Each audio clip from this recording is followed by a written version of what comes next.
He said some of the guys who make it through, you will see them shivering out of fear.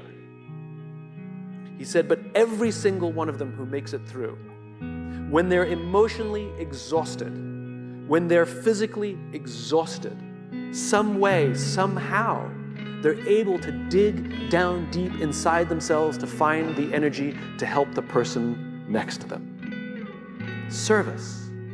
Service. Giving to another, having their back, is what makes the highest performing teams in the world. Not their strength and not their intelligence. It's their willingness to be there for each other.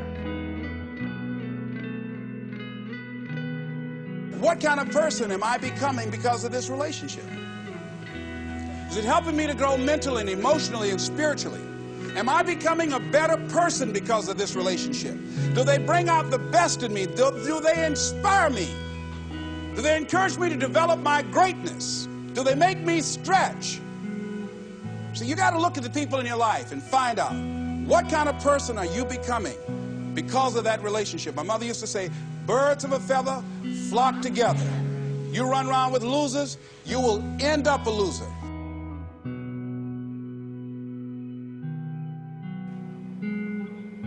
It's about you and your relationship to yourself and your family and your friends.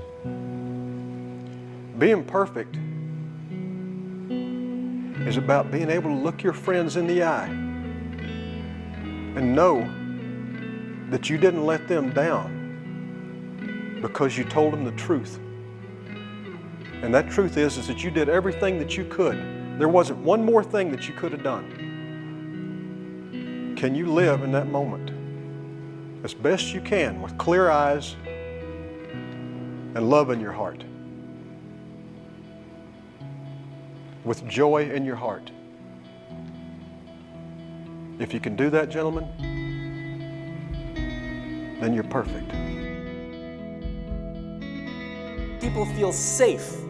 It's a trusting team is when people feel they can be vulnerable amongst their own. They can raise their hand and say, I made a mistake. So there are two kinds of relationships. Sid Simon talks about this. Nourishing relationships and toxic relationships. Nourishing relationships are the relationships that inspire you. They motivate you. They bring the best out of you. Toxic relationships are relationships with people that always criticize you.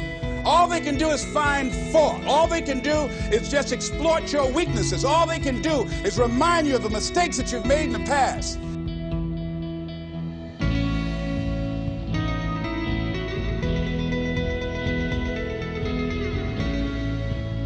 See, for all, the life is an act of faith and an act of gamble. The moment you take a step, you do so on an act of faith because you don't really know that the floor is not going to give under your feet.